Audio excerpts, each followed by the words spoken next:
Welcome everyone to this virtual roundtable where we discuss where to draw red lines for humanitarian aid to Afghanistan. This is a question that has been actualized by the instruction by the Taliban government of the 24th December last year on not allowing women aid workers.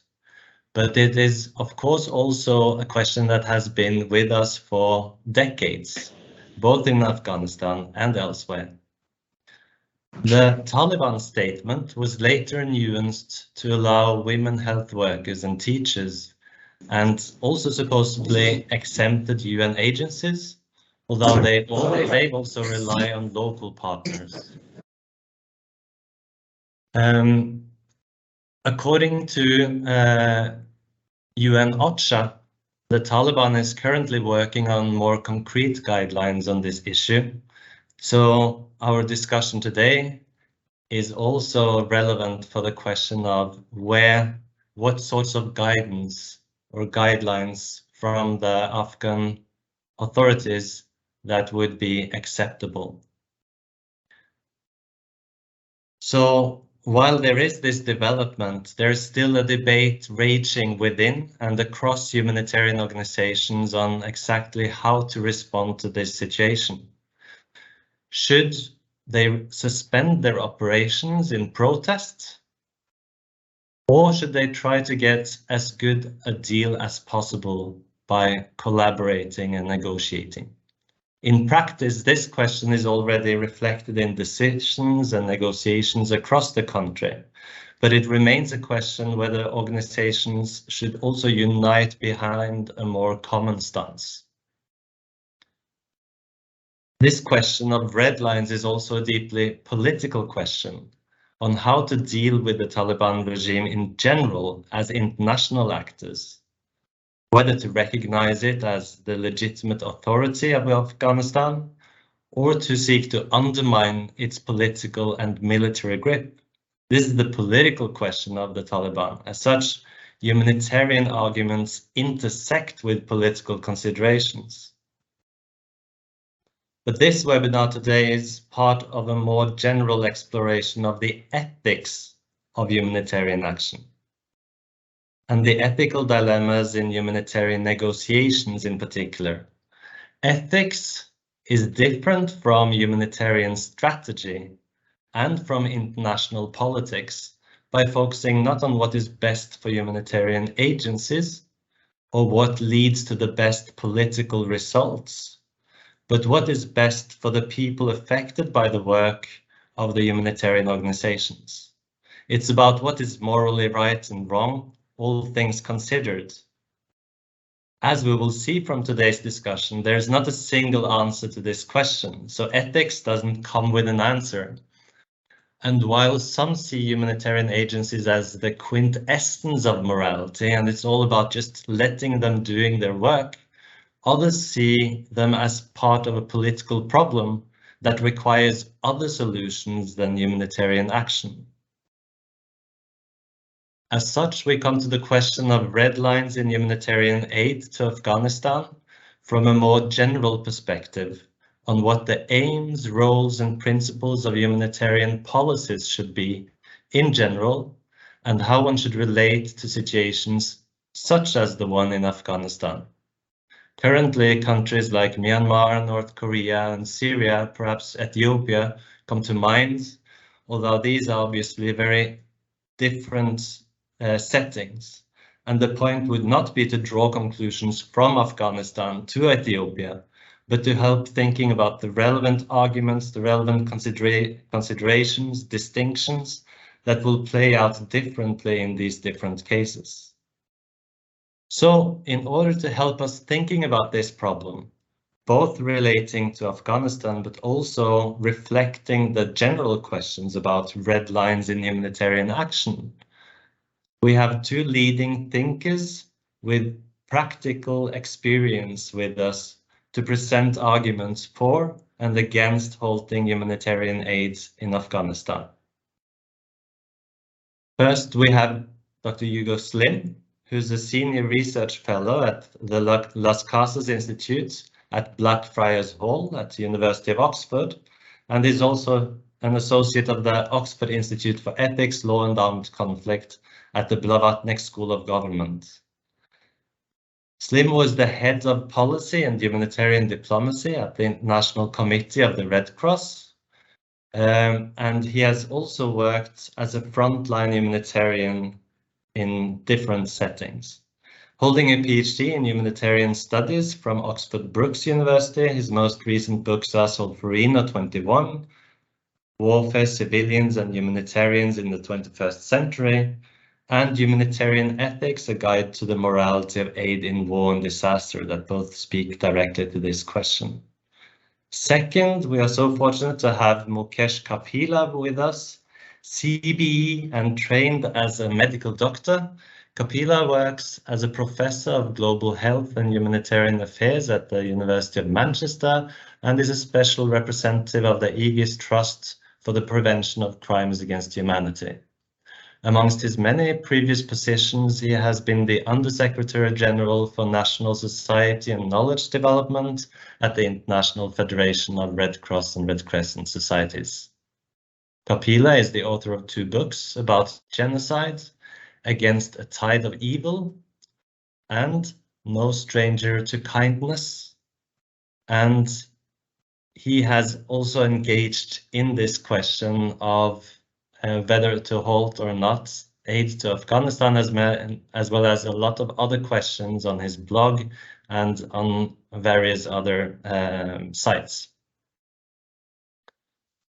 Then we are so privileged to also have with us Fatima Gailani, with a long-standing background as political leader and human rights activist in Afghanistan.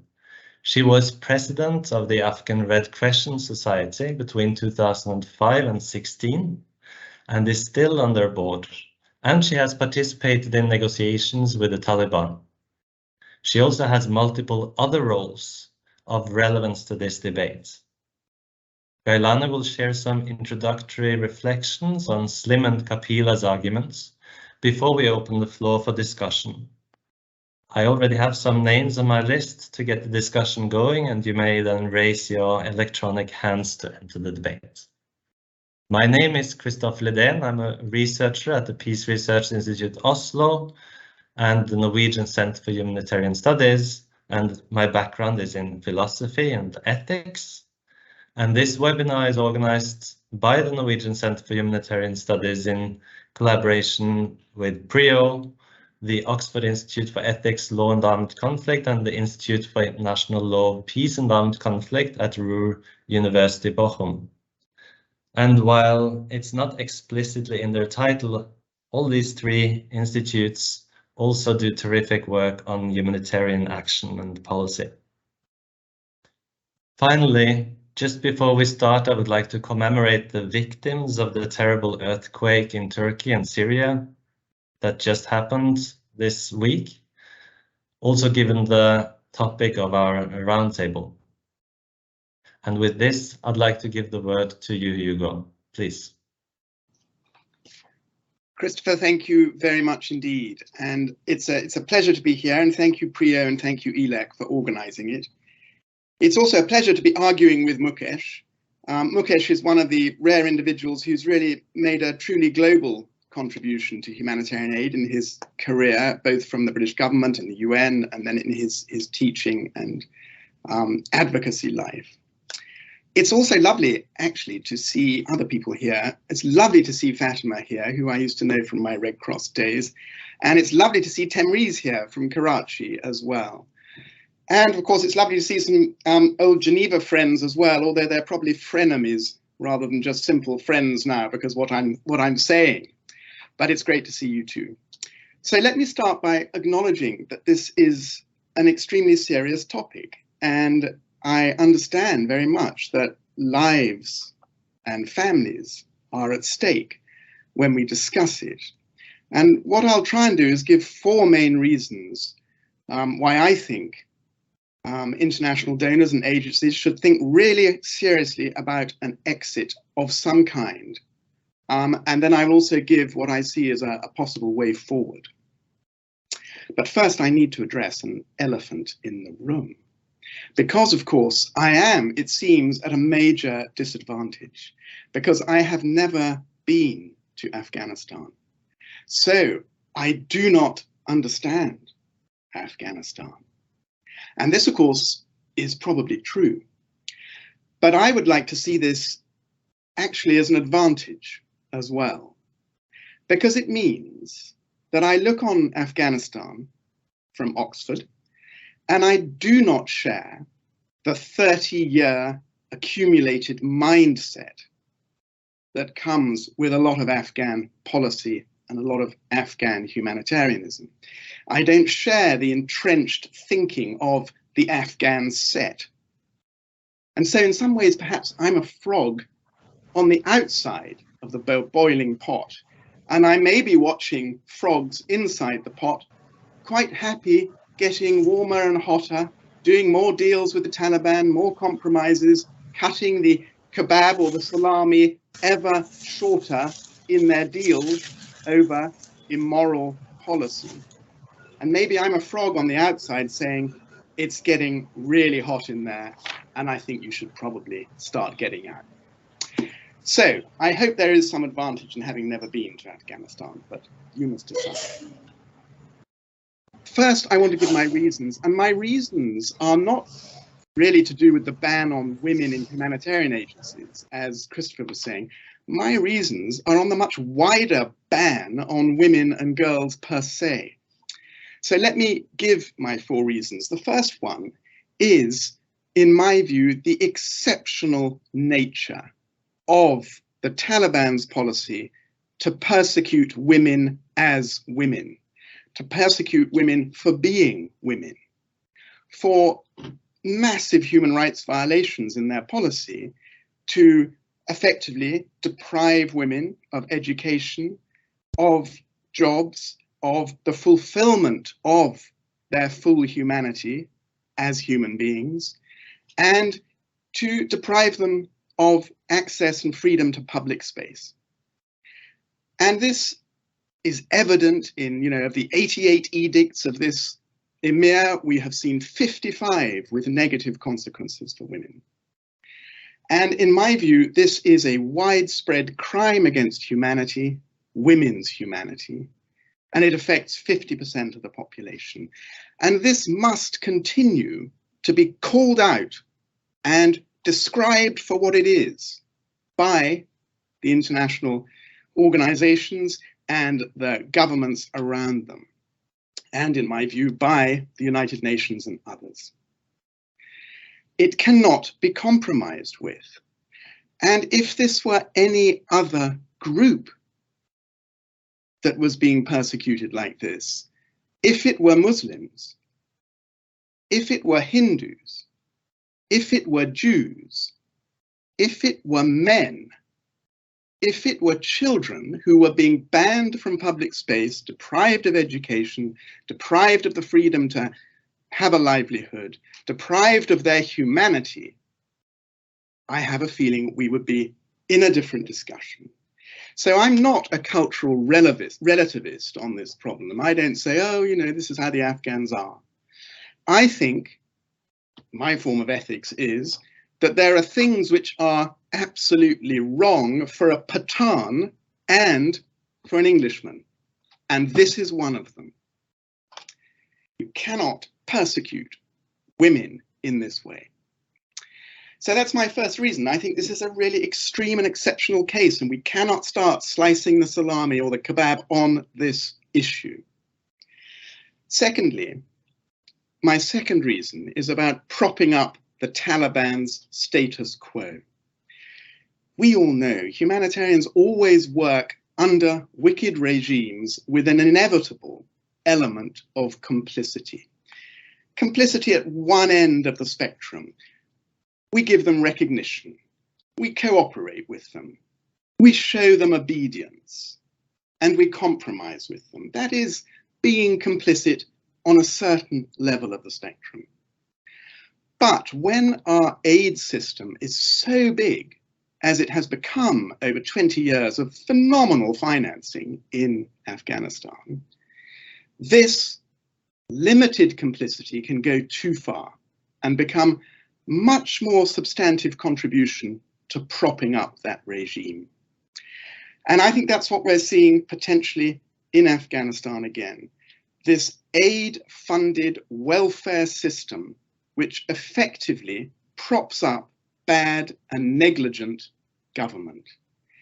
Aid contributions to a Taliban criminal status quo that are vital and substantive, not simply incidental.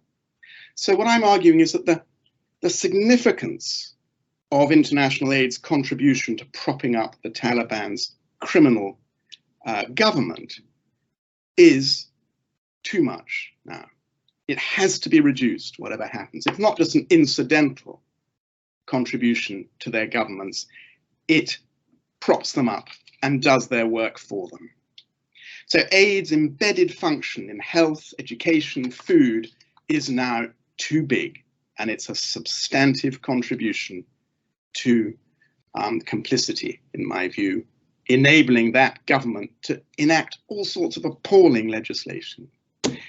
So it gives a sort of, welfare gives a buffer between the Taliban government and the Kandahar group and its citizens.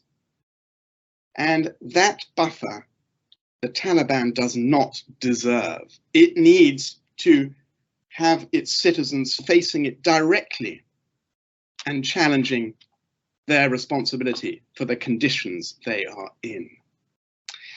So that brings me to the third question about what about the people, because of course my argument is apparently astoundingly inhumane, because it seems I don't care about people who are not going to have health services, not going to have food.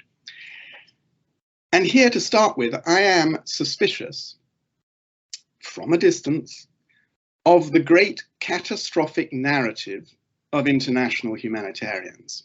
6 million people on the verge of famine, 98% of the country living under poverty, catastrophe round the corner.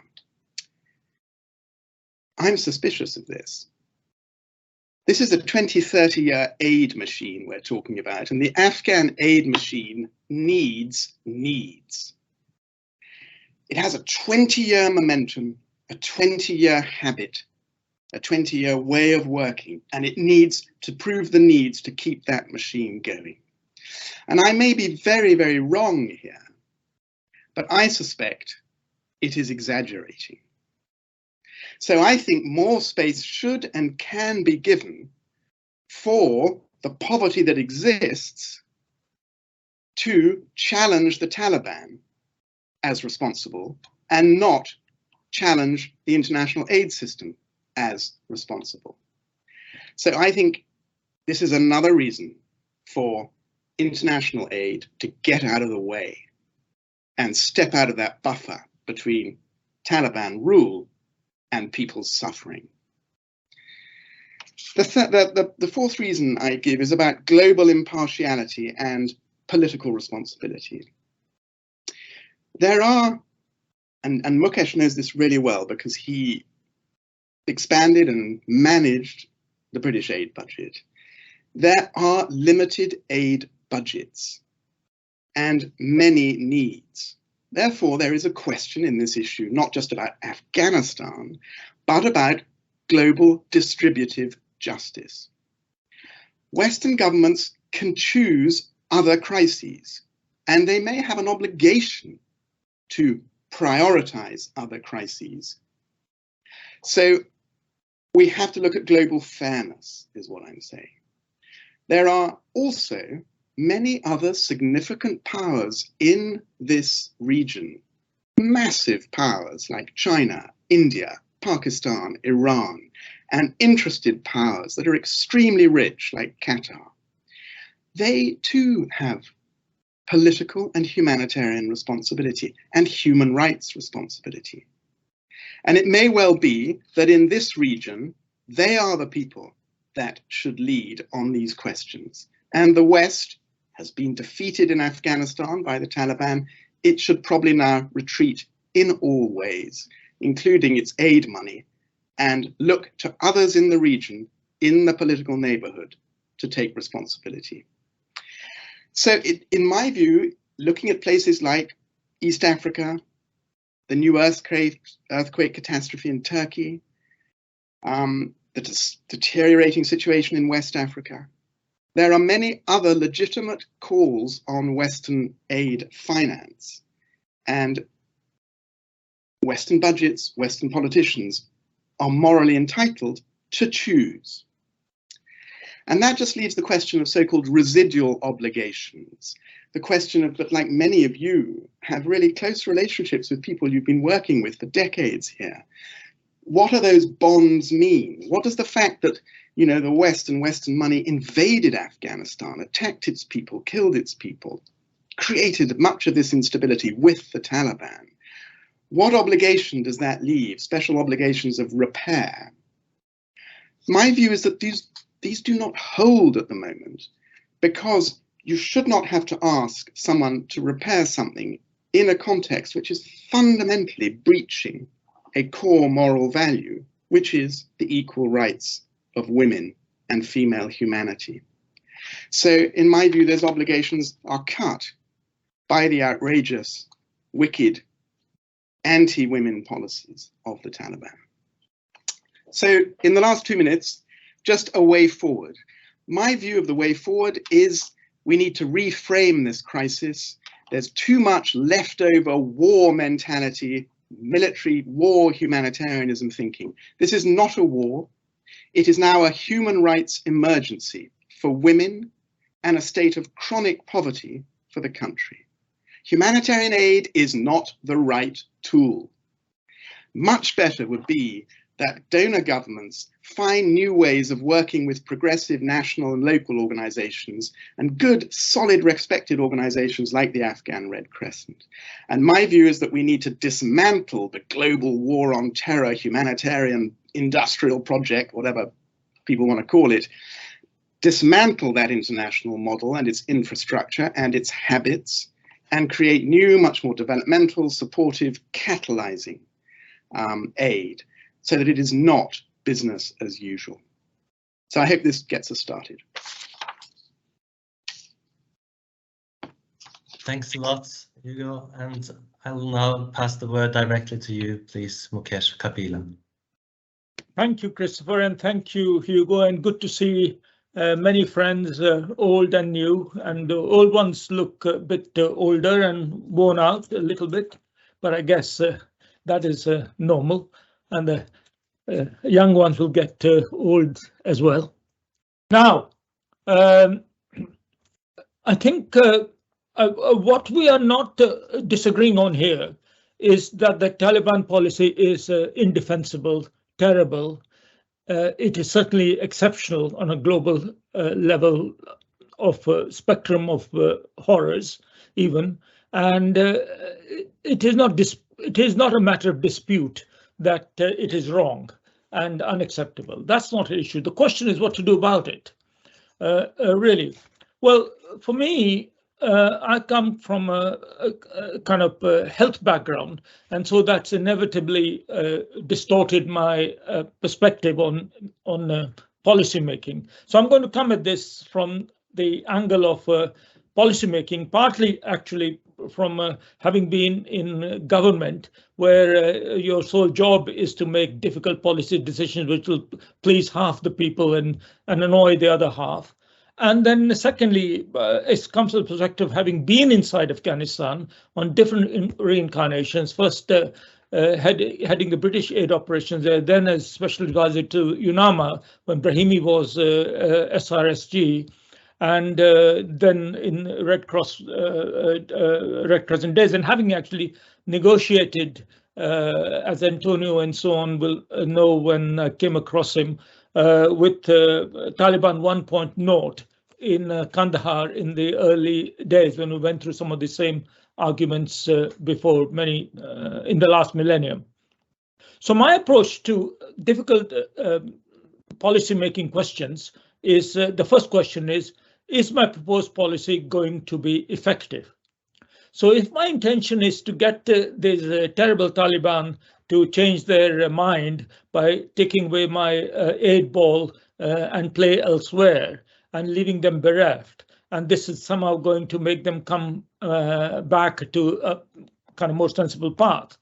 Certainly my political analysis, and I'm another more expert at this even now, is that it ain't going to work, because when you are theologically inspired, when your dogma comes from God themselves, then you are beyond this kind of reasoning. So just withdrawing aid is literally kind of just a huff. You're just going off in a huff, and it's not going to make any difference on Taliban policy, because they are motivated by different divine considerations in their warped theology. And to me, making an ineffective policy is immoral policy making. And I've come across that in my governmental and institution roles, where you make policy based on some rational principle, even science perhaps, and you find it doesn't work, and you left your constituency even worse off than before. And if you make policy on that basis, whether you run a government, whether you run an institution, or whether you are a influencer, then quite honestly, you don't deserve to be in that particular role. A policy that is going to fail is a policy that is a wrong policy, and that wrong policy is therefore an immoral policy, unethical policy when it comes to matters that affect people's life and death. That's why I think all the great and the good who made rabid speeches and said we are stopping aid, there were a great gesturing going on there. But fundamentally, it's a policy, it's a bankrupt policy. So for me, I don't take much of that. The second obvious thing is that is a policy proportionate? So I'm just giving another example. When I was the UN Resident Humanitarian Coordinator in the Sudan, I was faced with the problem. We had female genital cutting in a swath of North Africa, as you know. And the issue was around our family health and women's health programs. Do we, as some of my activist colleagues were suggesting, suspend all healthcare assistance for women's health programs because government-sponsored hospitals allowed female genital cutting to take place? And so their idea was that female genital mutilation or cutting is immoral. Who can disagree with that? I totally agree with that. And in order to show our disapproval, we should stop assisting. We should withdraw all our humanitarian assistance and medical assistance to women in the Sudan. I mean, clearly, even a modicum of sense would suggest that this would be an idiotic proposition, whatever positioning the activists wanted to take. And by the way, because if you were to ask people who I am, most people would know me by my human rights work nowadays, not my humanitarian work. And I annoy people quite a lot on that basis more than anything else. Now, so the point here was that, stopping all female sexual reproductive health to all the women of the Sudan, just because female genital mutilation was being carried on in government health institutions, would be like throwing the baby out with the bathwater. So similarly, it's idiotic to say that, oh, just because the Taliban are creating mayhem in all this, we should stop providing help to whoever and wherever we can provide help to in Afghanistan. So I think this aid withdrawal policy is disproportionate, and therefore it is immoral and unethical.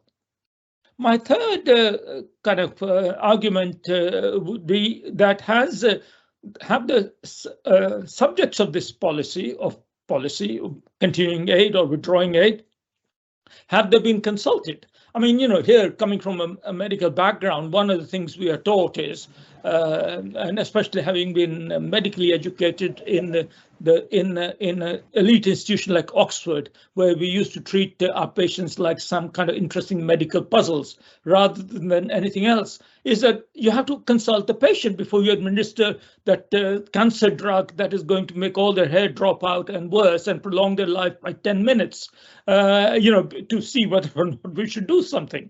Now, you know, in the humanitarian business, we are all about participation, consulting, listening, all that blah blah that is going on in the humanitarian business and the decolonization movement, right? Well, has anybody actually asked the women of in Afghanistan? And I don't mean the elite women, most of whom are abroad nowadays anyway, from where they can tweet on, like I tweet on all these things. I'm here talking about ordinary women in villages and towns in Kandahar and Herat and all the other places which I know extremely well from my travels around Afghanistan. You see, have they been consulted?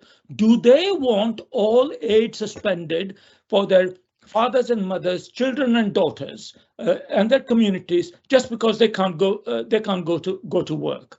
You know, do they? I mean, this would be literally like, you know, cutting off your nose to spite your face, if we were to consult these people to say so. Now, I have actually consulted these women, not in this case, but in the past when I was faced with a similar dilemma.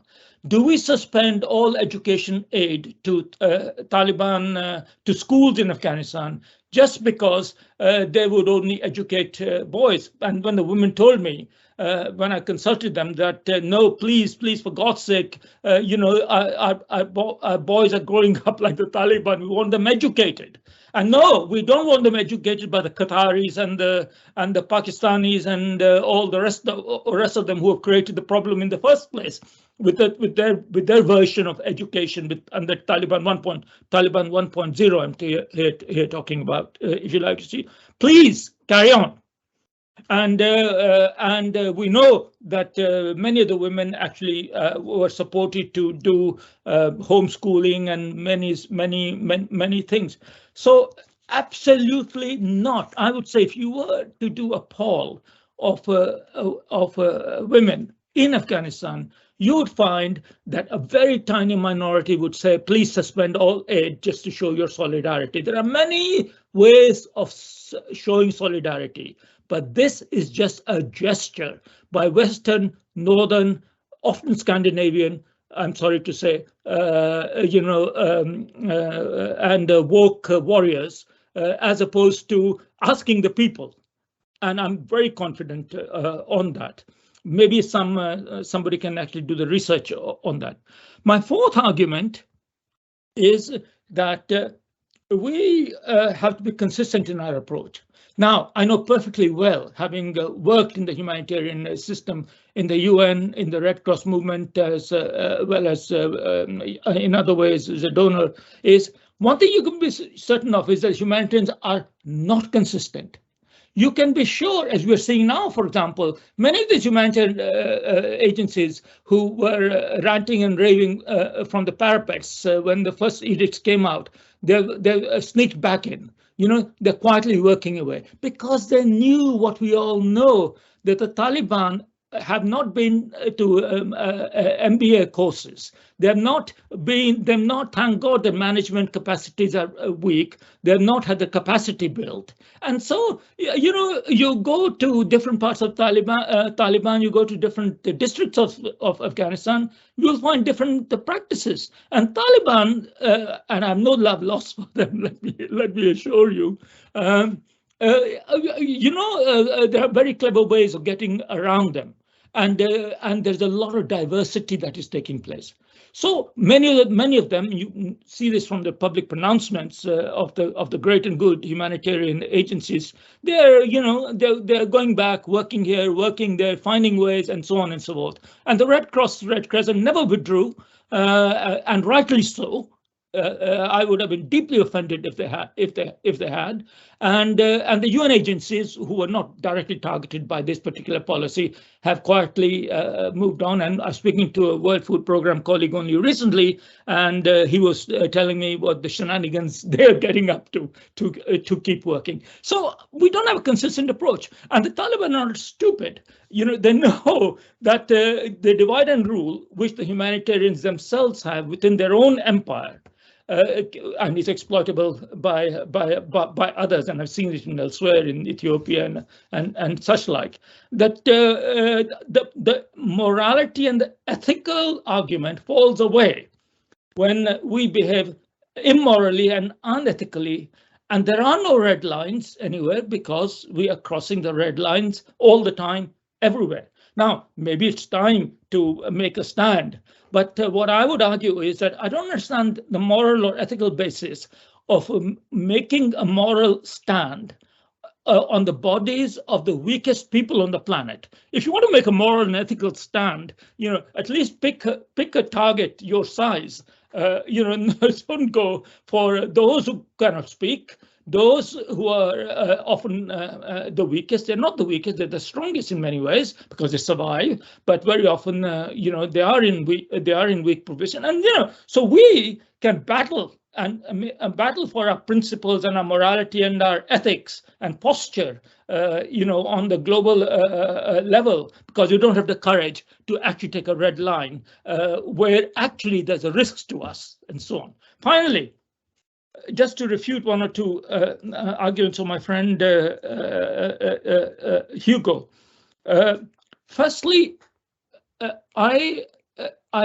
being a humanitarian does not mean that we cannot speak up when we see something going wrong on. I know there are some cowardly humanitarians, in fact, many cowardly humanitarians in a humanitarian system. Many of them are leaders of important humanitarian organizations and have very little respect left for them. And they say, oh, no, our access will be reduced. So we will not say this, we will not say that. And those are the real colluders with evil policies because they don't speak up. In my experience, and the more you speak up, the more you take a consistent position, the more you win the right to speak up, and the more you have access. At least that's what I found in my life as a humanitarian coordinator, as well as a senior official of the Red Cross, because people respect you. And then they say, okay, we know where your position is. I don't agree with your position, but we respect that position. It doesn't stop us from cooperating in this particular way. So the issue is about collusion and not colluding with authorities is entirely self-made by the humanitarians. It is not intrinsic to the situation we find ourselves in. Now, talking about global distributive justice, an extremely good point, but tell me one formula by which you would distribute humanitarian assistance in a fair manner. It does not exist. There are many technocratic formulas. Most of them are in OCHA's computer systems when they do their kind of mathematics, which produces these interagency appeals. And you look at the last appeal, it tells us how many billions are needed, but only for 250 million people. Well, what happens to the remaining 750 million that are not even counted? So let alone get into the appeals. In any case, what happens to those? And of course, they'll only get half the money, which means other half going to die? No, of course they're not. So my point here is totally agree in global distributive justice and fairness. And we need to improve on that particular way, but that will happen more once we have a consistent approach to these issues, as opposed to selectively doing our battles, usually in places where we can't lose. There is no moral courage in condemning the Taliban. There's no moral courage required in condemning the Taliban. Why? Because it's a popular thing to do. Everyone in the world is condemning the Taliban. Why don't you also? It requires no courage. It requires far more greater courage to stand up against the mainstream and take a position. And I don't think humanitarians do that. So in my conclusion, finally, as I should shut up now before I get too carried away, I think the way the humanitarian community is responding by taking away the humanitarian ball is not just cruel, it is ineffective, and most of all, it is immoral and unethical. And it brings the whole system into disrepute as far as the global system is concerned, and therefore its impact will be felt elsewhere. I think it's disgraceful. Thank you so much. That was very comprehensive, given your limited time. And I'll now pass the word directly to Fatima Gailani, please. First of all, I want to start by remembering the earthquake victims. I know how it is to be in their place. And good afternoon to colleagues, friends, old friends and new friends. And Mukesh, you say that people look older. I don't think the alternative is that good to stay young on a gravestone thing. No, I prefer to get old. So anyway. And you look good. You look good, by the way. Look at him now. You said that. You told the truth before. 45 years of sheer misery for Afghanistan and pushing Afghanistan in a situation which was not our own. We are the victim of Cold War. We were used time and time again. Everyone passed, neighbors, region, superpowers, they had a hammer in their hand and they hit it on our head. Where was the morality at that time? I worked in Afghanistan. I worked as the spokesperson of the Afghan freedom fighters, the Mujahideen, against Soviet Union. And at that time, being in my mid-20s, I believed that the world see the difference between right and wrong. And very soon I realized that it is just slogans. They need you, they use you, and they will forget you. When I come to the last 20 years, I absolutely resent when I see that everything happening in Afghanistan regarding women, they give the credits for the last 20 years. Last month, I became 69. I was only 8 when I saw the first women ministers. I was only 8 when I saw, in an open competition, not in a quota system, women being elected. The right to vote before Switzerland for men and women of Afghanistan came the same day. I was a child that I could see that as if it is a matter of life and death to my mother to hire buses and put women to go vote for these women, so we will have a word there. Where was the world at that time? It was an Afghan progress which was happening. But what happened? Coups after coups. Who helped President Dawood to dismantle when we had the best prime minister who had the best Western education plus a degree from Al-Azhar University? It was a coup which happened. We all know who did it and how it happened. When I see arguments like Hugo did, I understand it. I understand the fatigue. I understand the frustration. And if you think that just Taliban think that way, think twice, because I was a commissioner in the new constitution of Afghanistan. I had people paid by the Western countries, and they would come and argue with us. One of them had told me that, how could you even think that a Shia and Sunni will be the same? And this was only in Islam. People would come and tell me, how do you think? You are different. You're so-and-so's daughter. But how could you think men and women should be the same and equal in an article in this constitution? They were not Taliban. They were people paid, hired by the government of the transition government, which President Karzai was on top of it. So this is not new for Afghanistan. Today, I'm among very rare women that I come and go inside Afghanistan. I had my meeting with women of Afghanistan. Mukesh, you said it. I never say anything unless I ask those people who are in danger and who tell me. I had my first trip, I had a meeting of women in Kabul. You're absolutely right. Those well-known women are all gone out of the country. But we still have educated women inside the country. We have professors, we have doctors, we have nurses, we have social workers. They are equal to any one of us outside the country.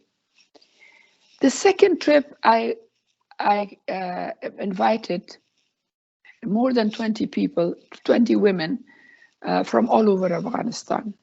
And again, I knew only two, one a former employee of the Red Crescent and one socially I knew.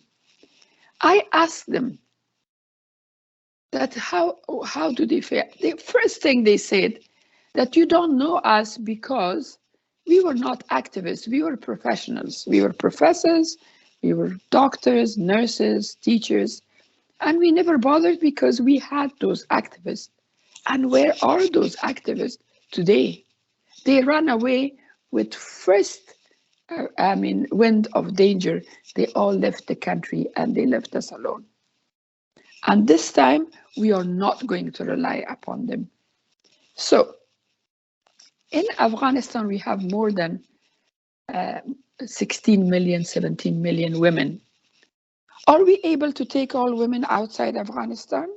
Ahlan sahlan, do that. Please do it tomorrow. Is it possible?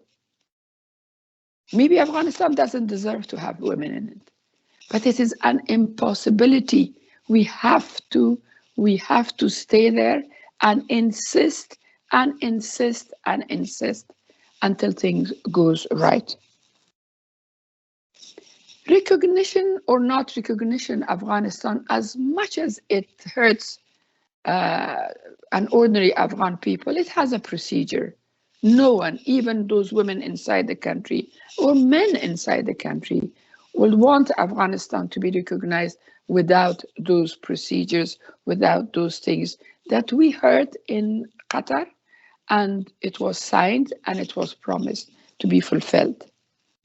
But just think, Mukesh, you know that we had this program of children born with heart defect, and the Red Crescent was looking after them, and entirely by Afghan money. From the baker to a back taxi driver, they would put money, that $3 million we needed to send these children. They will all die. They will all die not because we don't have the money. They will all die because they can't travel somewhere. I personally know 16 young people that they had cancer. They died because they couldn't go get outside the country to seek their treatment. If I sit here and talk to you about the miseries I saw with my own eyes, it is not that poor who has become poor. We all knew that they were poor people in Afghanistan. Even with trillions of money was coming, there wasn't school for girls and boys in the whole of Afghanistan. No one opened their mouths to say, why can't we do peace with Taliban? What this negotiation which started in Doha so late, why didn't it start? Why everyone was silent? Why didn't it start at the beginning? Where was the morality at that time? So today, when I saw the middle class, the newly emerging middle class of Afghanistan is in state of poverty, and they are embarrassed to ask for food for their children. They don't have food for their children because they lost jobs or whatever happened. What happened in the negligence which happened in Afghanistan in the 20 years of trillions of money coming? If it was in a company, people would have been imprisoned. People would have been, gone to jail or whatever. They would have been asked. Nothing was asked. Millions and millions of money were stolen by those people who were supposed to be the custodian of that, safeguarding of that money. Where was the morality at that time? Actually, those people were the limelight of any political movement. Why? You paid the money. Why didn't you ask for it? So today, the country is hurting. Hugo, I do understand the frustration. I am a woman. I was born and brought up in Afghanistan. But I agree with Mukesh that being there, present there, being with people and insisting on those important issues is the only way. Engagement is the only way. If it was a government who would have thought that why people are hungry, or it is important that people should not be hungry and all that, and cared in a way, yes, they would have said, oh, they are leaving now. How would I feed the people? No, no, no. These people are the reality of Afghanistan today. They are there. The country is, for the first time after 45 years, in one hand. There is a responsibility to do things which is right. I, as an Afghan woman, I invest on that little door, that what they say about closure, or they say it is suspended. It is not totally banned. I am dwelling on that to open it.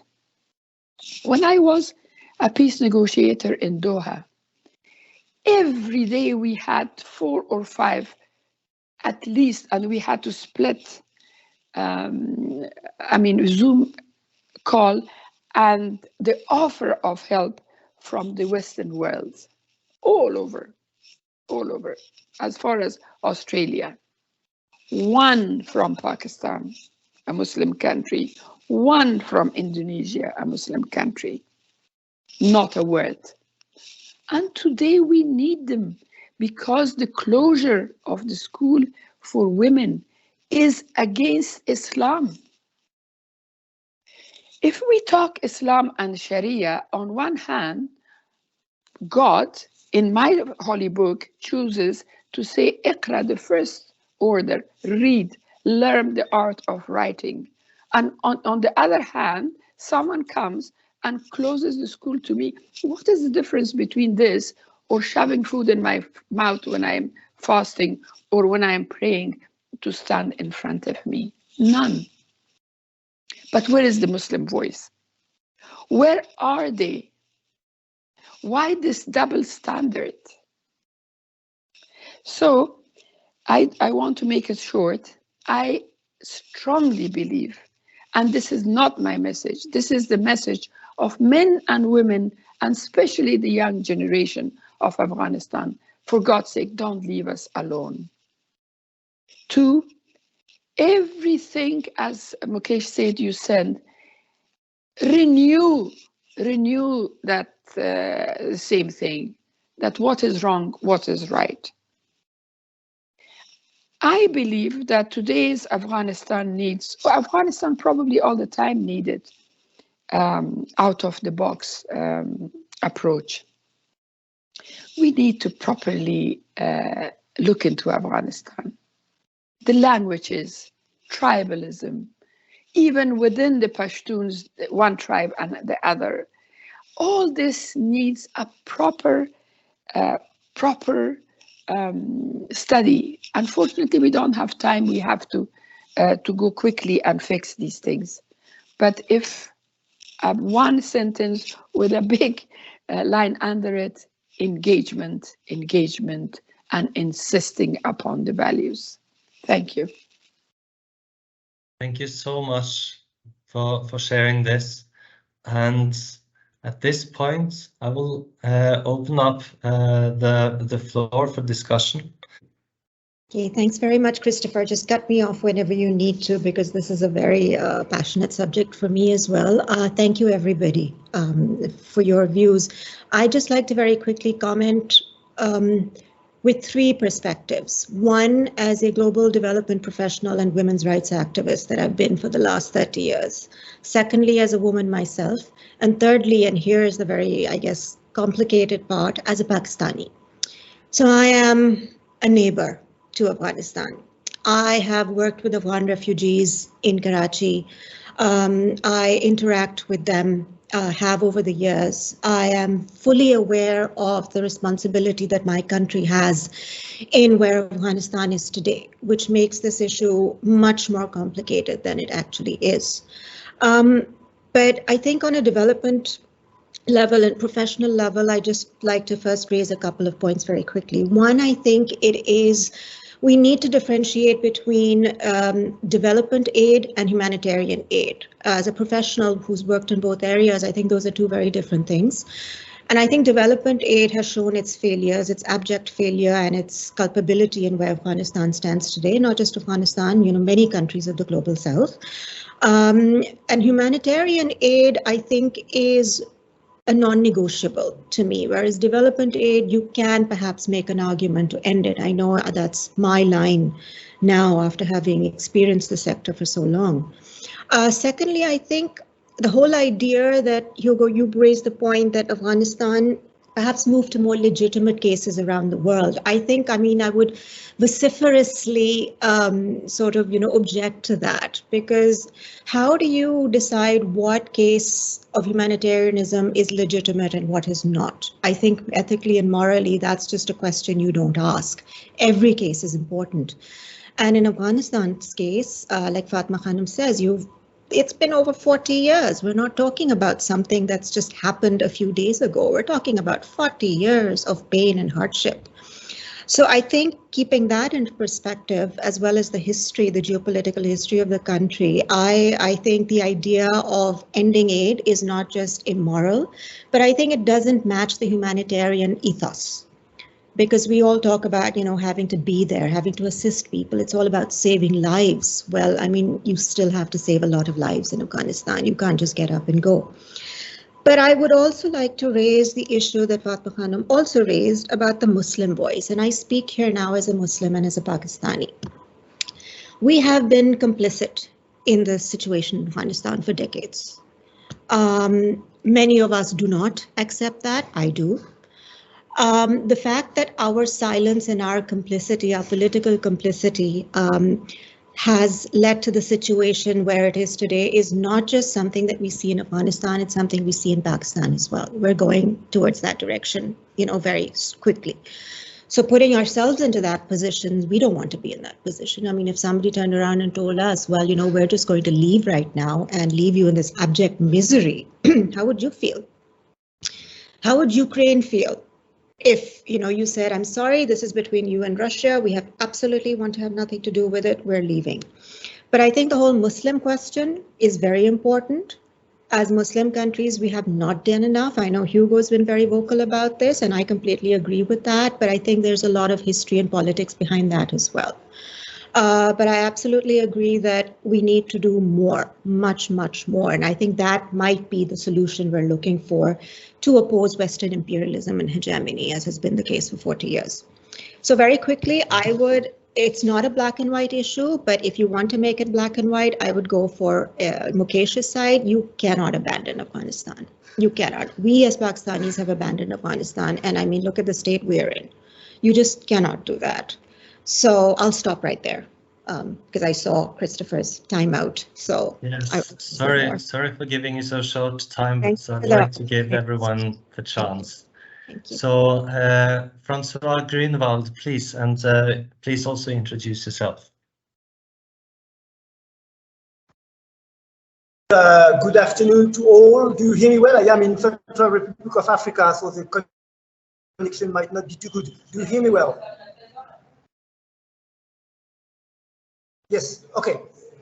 So thanks for all the previous speakers, and I like both the two type of angles. The one of Hugo, who talks about high principles, and the one of Mukesh, who talks about we cannot just leave them alone. And I think we have those two angles to be reconciled around a global strategy. How do we make that change? How do we make sure that at the end the women get access to jobs, to schools, etc. And the tactical element, how do we make sure that we find the right way?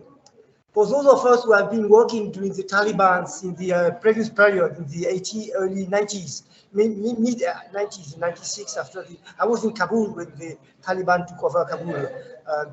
And it's very interesting because if we look at that from an historical point of view, in Afghanistan, you have the two strengths, very reactionary and some very progressive and some in the middle. So I think if we leave everything, we leave the door, the flow only to the regressive part, the most regressive component. If we manage to keep a presence there and some action there, we might identify who are the semi-progressive or more progressive and see how we can get things moving. During the Taliban, after they took over Kabul in 96, it was very difficult, but we managed to open significant doors, including for women to go to school, for women doctors or nurses to do the work, while at the beginning it was a bit blocked. So I think we have to find ways, keeping in mind the terrible element of the current situation, but trying to find what could be the tactics that will help us to maneuver around it. And it's not releasing our ethic. It's not a release of our principle. It's trying to find the right way. Could it be by bringing millions of e-tablets and develop a sophisticated e-learning process? Maybe that could be through that kind of way. Could it be through a significant piece of work with wives of Taliban explaining why their health is in danger if they don't have access to properly trained Afghan medical doctors and nurses? So I think we have to be much more astute than getting away and saying, okay, we wash our hands, that's a problem, we hate them, and that's finished. We have to find, of course, with some principles, but we have to explore all the possible avenues that will help us and help the Afghan women to go back to the level of dignity and empowerment they managed to have in the last few years. So I think we have to be, much more creative than black and white. We have to identify all the possible gray avenues that will help us maneuver into that and be utterly smart. Of course, this will pass through, and just to conclude, this will pass to two ways: a high level of consultation, which means we will have to send much more women humanitarian workers, and quite a smart negotiation process with the Taliban, with the male component. So let's be smart. Thank you. Thanks a lot. Excellent. And we now heard from Tamriz Khan, who's an independent development professional and author also, and just published a book on white saviorism in international development, relevance to the topic. And Francois, you're the Director of Strategic Foresight at URD, which I found out is standing for Urgency, Rehabilitation, Development. And from now on, I'll invite the speakers to introduce themselves just with affiliation. So Alistair Gordon Gibson, please. Yes. Hello, everybody. Thank you. Can you hear me okay now, Kristoffer? Yeah. Thank you for the very passionate presentations, and all of them have, in my opinion, their own very strong moral position.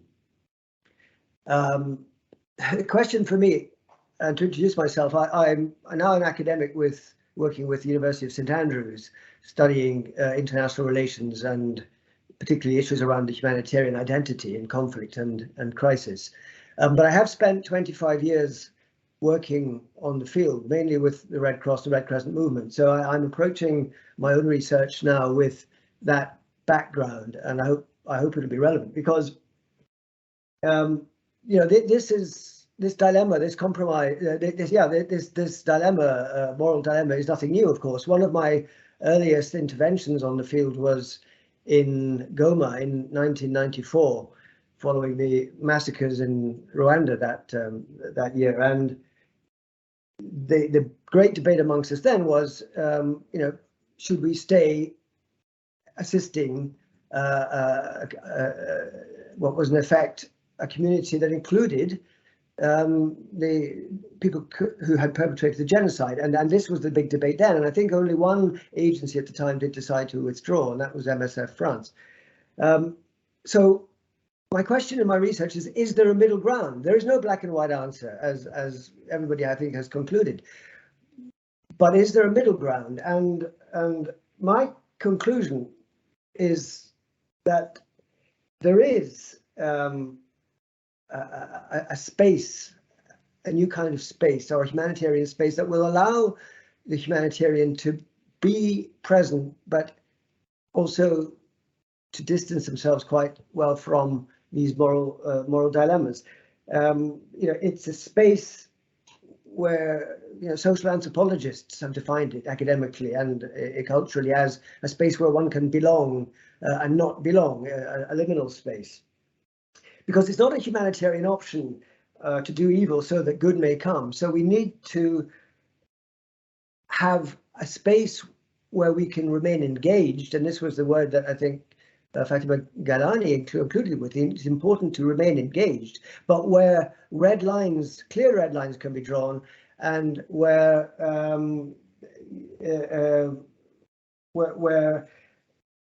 the participants in this space have the right to challenge and contest authority. One common theme coming through all of us in the speeches, and there is this commonality, is that there needs to be a new way of thinking. There needs to be a very clear change of dialogue, change of discussion, which identifies the humanitarian as being part and representing the community, but also acknowledging the hierarchies of power which exist. And it's this middle ground, this liminal space, this niche where one can belong and not belong, where one has the right to challenge, that my own research has tried to define, and I hope grounded in my own experiences, it's workable. So my interesting question would be, how practical is the space that I've been defining? And is there a space for this middle ground where one can belong and not belong, that is legitimated by society and legitimated by the other stakeholders? And that rather elusive middle ground is really the main thrust of where I have been focusing my research. And I do believe it exists, but I think we need to have a new way of thinking. This new way of working was defined and talked about in the World Humanitarian Summit, but we need now a completely new way of thinking of how to engage and participate and allow others to be capable of this participation. So it's this capability approach that some philosophers, like Martha Nussbaum particularly, refers to. And this space in my mind does exist, and I'd be interested to hear how practical it could be for those listening to this. Thank you. That's it. Wonderful, thank you. And you have also elaborated on these things in a recent book to be recommended.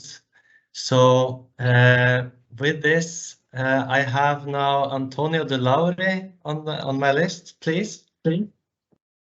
Yes, thank you. Antonio from the Kristoffer Lidén Institute and the Norwegian Centre for Humanitarian Studies. I just wanted to start from a comment that was made in the first intervention about the fact that there might be an exaggeration of the scale of the humanitarian crisis in Afghanistan. I think this could be in itself a different topic for a kind of different discussion, because that's definitely not the case only for Afghanistan.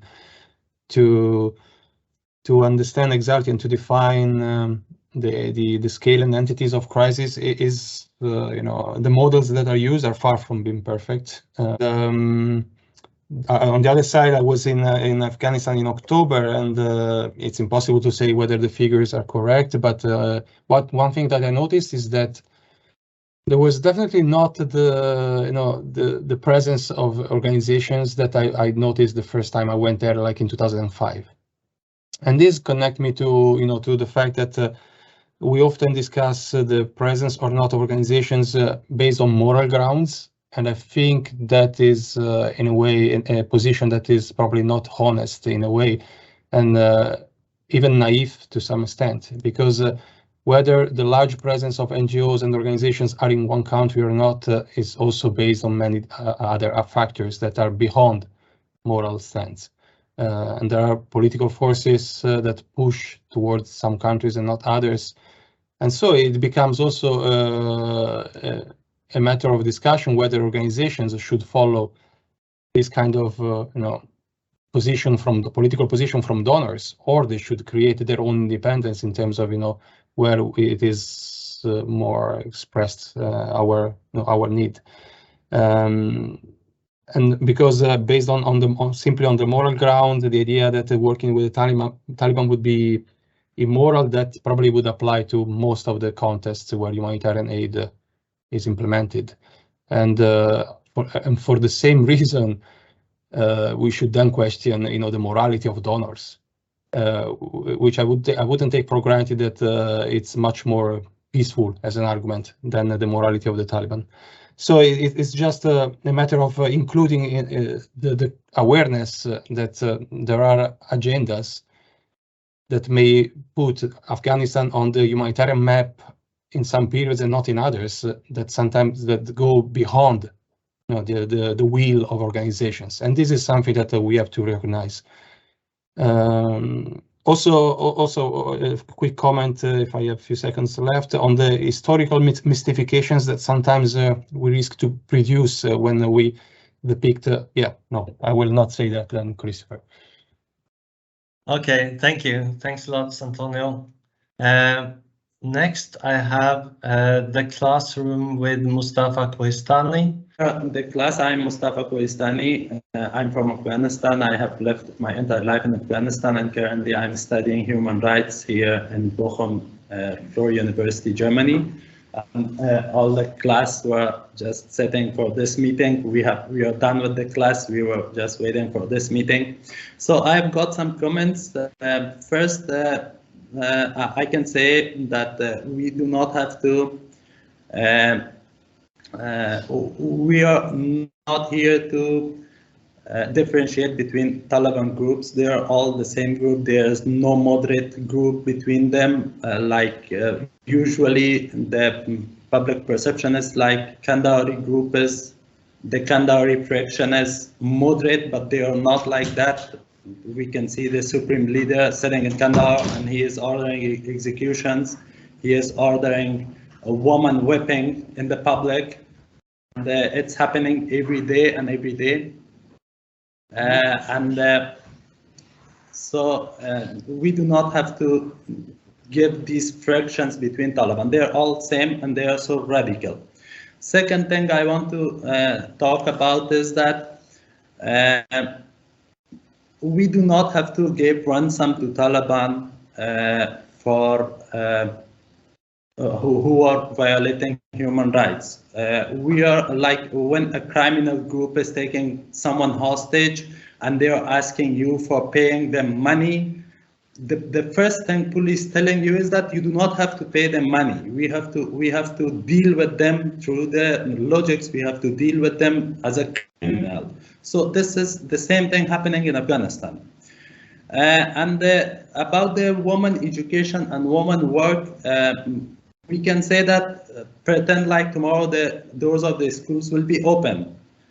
What we will see at the schools, what will be the curriculum, what will the students will receive after the schools are open. This is so important. We are not, our demand is not only opening the doors of the schools. We also need the content. We also need the content that Taliban are currently working on that. Right now they're radicalizing the curriculum for boys' schools. And this is so horrible, and this is like they're. Yes, sure. And the final comment I am saying is that I totally understand the concerns Ms. Fatima Gilani has, as she was the Red Crescent Society head in Afghanistan. She is worrying about the children that they have heard the defects, but she is not considering the young women who are in the torture cells right now in Afghanistan. She is not considering the Afghan military members that are remained in Afghanistan, and every day they are being killed arbitrarily by Taliban. So if she is asking for interaction with Taliban, she also has to consider these things. Thank you, and have a good day. Thank you very much. And Khailani, you'll get the chance also to respond in the end. And back to Hugo Slim. And I'm very curious as to hear your thoughts on the debate. Kristoffer, thank you, and thank you all. It's been a real pleasure to listen to this, and thank you all for speaking in such good spirit. I'm not going to be able to take on every issue that's raised, so I'll just make a general point. I mean, the first general point I want to make is that I usually resist these kind of binary debates, because I do feel that, you know, one of us only ever has a certain vision of the truth, sees a part of the truth, and actually usually truth lives in the middle somewhere. So I do respect that. I don't expect to hold the whole truth. I expect it to be somewhere in the middle. I can't pick up, because of time, all Mukesh's great points, but I would just make one point about his gesture, the immorality of sort of gesture morality. And that's not my intention at all. My intention in saying that the West should disengage in some way very seriously and really object to what's going on is not about trying to persuade the Taliban to change. I don't, you know, I share your view on that, Mukesh, that the kind of, and I am a theologian, the kind of theological mindset they have, then they're not worried if you agree or not, they'll just do their thing. So it's not an instrument to persuade the Taliban, it's actually an important political commitment of, you know, one's own. It's not about influencing another, it's about, you know, deciding what is right for you. And Fatima, just to, you know, thank you. In a sense, I felt you were the judge in this court, and very compassionately and mercifully you found me guilty, and that's fine. So, but I think first of all, with your point about Afghanistan's geography, I really sympathize. It's often, you know, geography which makes life so difficult. I don't think that's going to go away, and I think, if I'm honest, one of the reasons that Western governments will probably decide to try and stay in some way is because politically and espionage-wise they want to stay there, like they always have. So that, you know, that great game that you live in will continue, I think, in different ways. And, you know, I hear mixed reasons in the British government about, you know, why we want to be there, you know, that sort of thing. So that's sadly your geography, and it's really difficult.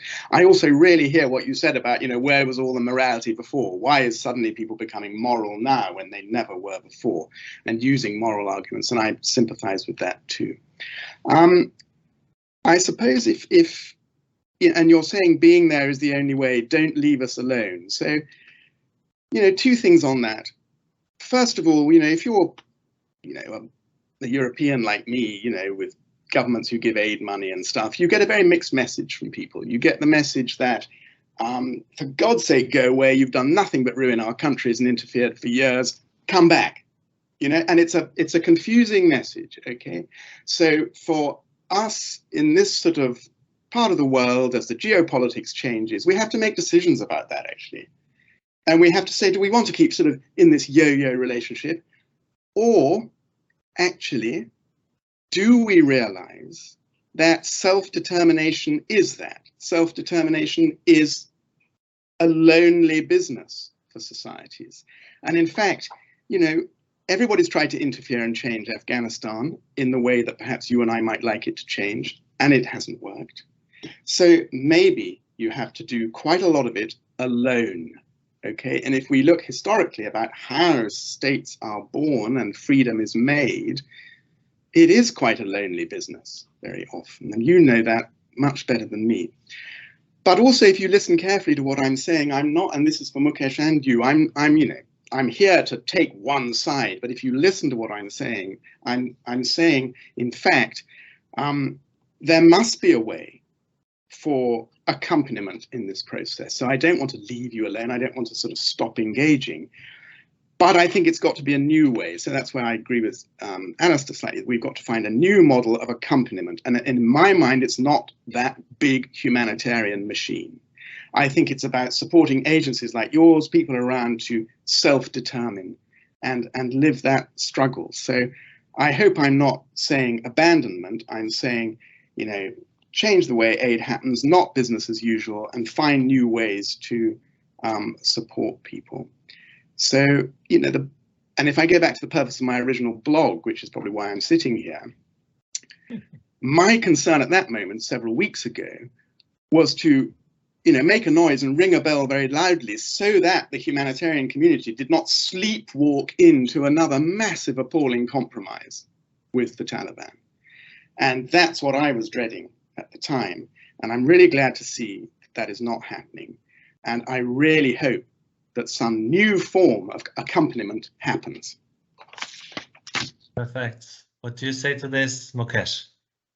I think it's great, and Hugo has been a great sport because, as you said, he's there to, his beliefs are complex because as a theologian and philosopher, he's bound to hold contradictory opinions at the same time in his head that goes with the territory, especially in Oxford. So, but I'm grateful for him being a sport in this debate. Now, I think a couple of points really. One is that yes, we need this new humanitarian idea or something there. But I wouldn't call it, as Alistair did, the middle ground. To me, the middle ground is absolutely not the place to be in. It sounds to me the sort of place you would be in a traffic and you get hit by cars coming from both directions. That is not the new humanitarianism that we want. And neither is it they fudge between black and white, because that would leave us in a worse position than we are now, where we're already in a grey area with many kind of pink lines and red lines and God knows how many lines, including red tapes, so on. No, I'm looking for a new morality, and I don't want a black and white morality. I want a morality that a humanitarian morality that will be courageous, that will be practical, and that above all else will depend on and be inspired and informed by the subjects that we are trying to help. And for me, that morality, humanitarian morality, means trying to do good while calling out the evil. To do good silently is not the right way of doing humanitarian aid in my new humanitarianism, if you like. Humanitarians, if they believe in their values, which they pronounce, especially on Twitter, they need to do it in a way where they're able to stand up and actually say it loudly. So that's one thing. The second thing is that very definitely that also means getting away from this computerized way of judging people's pain. It reminds me of two patients with headaches, where and one person would say, "Oh, well, my headache is very bad." Another person would say, "Oh, my headache is really bad." Now, I, as a doctor, have to decide whose headache is worse and whose headache. Well, I'm sorry, both of them are carrying their headaches in their head, and to each of them, their headache is the valid, the real, the most important headache. It is not for me to judge. It is not for me to compare the pain of Afghans with the pain of Turkish earthquake victims. It hurts.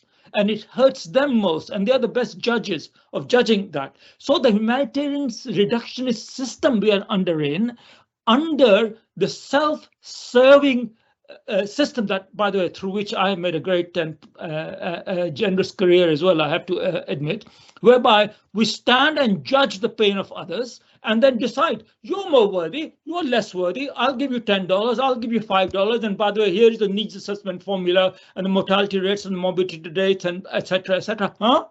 That's what we're in now. And I don't hear anybody speaking up against that. I'm not interested in a mathematical humanitarianism and fairness on the basis of this absurd, and I speak as a scientist, I speak as an epidemiologist who knows how to measure life and death, who spent a lifetime measuring life and death. Now, the new humanitarian morality, if you wish, does not depend on those kinds of calculations. It's intrinsic to the morality of being human. And now, how that is translated is in a number of principles which I've written out, new principles, which I won't mention them here, don't worry. But I was saying we have to get away from the humanitarian principles of humanity, impartiality, neutrality, and all the stuff that was written by ICRC lawyers. I didn't say Red Cross, Red Crescent, I said ICRC. And that ICRC style humanitarian principles, which first the Red Cross movement absorbed as a Red Cross, Red Crescent, and then the whole world absorbed, is, I think, no longer valid. So we need completely new set of principles. And that is, I think, if there was a successor to this seminar, we would be going. We have to invent that new morality with a new set of principles that is about 1,000,000 miles from the current set of principles and the current way of thinking and mindsets, which are reductionist and computerized and thoughtless and immoral. Thank you. Thank you so much. Railane, please. Well, I want to make it very clear because I think it was misunderstood. One is the question of recognition or not recognition of the country. Without the right procedures, recognizing any country will be wrong. It has a procedures, it has to be followed, it has to fulfill those criteria. In short, separating people from governments, because people of Afghanistan should not be left alone. Life of all Afghan matters. But my point was that when politicians can have a visa and go travel everywhere, when it comes to politics, when it comes to humanitarian, a sick person cannot travel. This is not acceptable for me. It is not that no one get out of Afghanistan. They do get out of Afghanistan. They get visas and they go everywhere. So, but when it comes to a sick person, to a vulnerable person, they are stuck. This was the point, that no life, not just the life of one Afghan against the other Afghan, but the life of no human being against another human being is less or more. They all matters. What I'm saying is that the people of Afghanistan should not be left alone. My point is that the people of Afghanistan have been always victims because everyone trended towards politics and the people of Afghanistan were forgotten. So this time we should not make the same mistake. Thank you. Thank you so much. And with this, I would like to close this meeting. Thanks so much for your contributions. Thanks for the participation and patience of those who have also listened in. And looking forward to seeing how this develops. It is certainly a difficult question and a highly important situation for humanitarian organizations to consider, to meet, discuss, and clarify the arguments. And I hope that we have somewhat also contributed to that with this discussion. So thank you all and have a wonderful day forward and weekend. Bye.